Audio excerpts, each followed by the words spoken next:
সম্প্রতি ইসরায়েল ও ইরানের মধ্যকার 12 দিনের সংঘাতের পর ধ্বংস হয়ে যায় ইরানের প্রতিরক্ষা ব্যবস্থা। দ্রুত পুনর্গঠনের অংশ হিসেবে চীনের তৈরি ভূমি থেকে আকাশে নিক্ষেপণযোগ্য ক্ষেপণাস্ত্র সারফেস টু এয়ার মিসাইল বা SAM পেয়েছে ইরান। বিষয়টি মিডল ইস্ট আইকে নিশ্চিত করেছে একাধিক গোয়েন্দা সূত্র। 24 জুন ইরান ও ইসরায়েলের মধ্যে একটি অঘোষিত যুদ্ধবিরতি কার্যকর হওয়ার পরই এই চীনা ক্ষেপণাস্ত্র সরবরাহ করা হয় বলে জানিয়েছে এক আরব গোয়েন্দা কর্মকর্তা।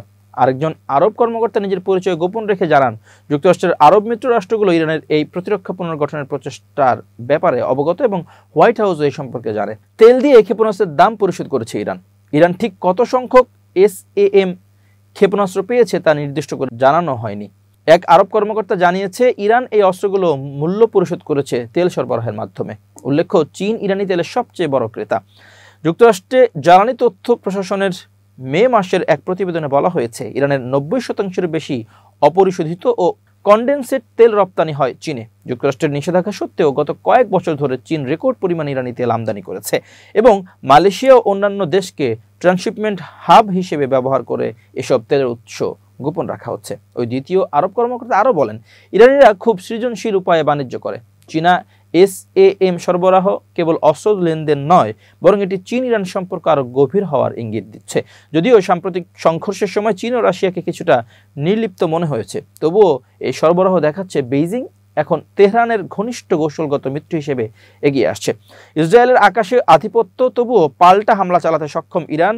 গত সংঘর্ষে ইসরায়েল ইরানের আকাশে সম্পূর্ণ আধিপত্য প্রতিষ্ঠা করেছিল এবং ইরানের ব্যালিস্টিক ক্ষেপণাস্ত্র লঞ্চার ও জেনারেলদের টার্গেট করে ব্যাপক ক্ষয়ক্ষতি করেছিল। তবুও ইরান তার সরকার ও সামরিক কাঠামো টিকিয়ে রাখতে সক্ষম হয় এবং পাল্টা হামলায় তেল আবিব ও হাইফার একাধিক স্পর্শকাতর স্থাপনায় ক্ষেপণাস্ত্র নিক্ষেপ করে। ইরান 1980-এর দশকের শেষ দিকে উত্তর কোরিয়ার মাধ্যমে চীন থেকে HY-2 সিল্ক ওয়ার্ম ক্রুজ ক্ষেপণাস্ত্র সংগ্রহ করেছিল, যা দিয়ে তারা কুয়েত ও একটি মার্কিন তেলবাহী ট্যাঙ্কারে হামলা চালায়। 2010 সালে চীনের HQ-9 আকাশ প্রতিরক্ষা ক্ষেপণাস্ত্র ইরান পাওয়ার খবরও ছড়িয়েছিল। বর্তমানে ইরান রাশিয়ার S-300 সিস্টেম সহ নিজস্ব খোরদাদ সিরিজ ও বাভার 373 ক্ষেপণাস্ত্র ব্যবস্থা ব্যবহার করছে। তবে এসব সিস্টেমে ইসরায়েলের F-35 স্টিলথ যুদ্ধবিমান ধ্বংসের সক্ষমতা সীমিত।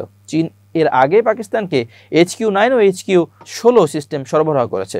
মিশরের কাছেও HQ-9 সিস্টেম রয়েছে বলে বিভিন্ন প্রতিবেদনে বলা হয়েছে।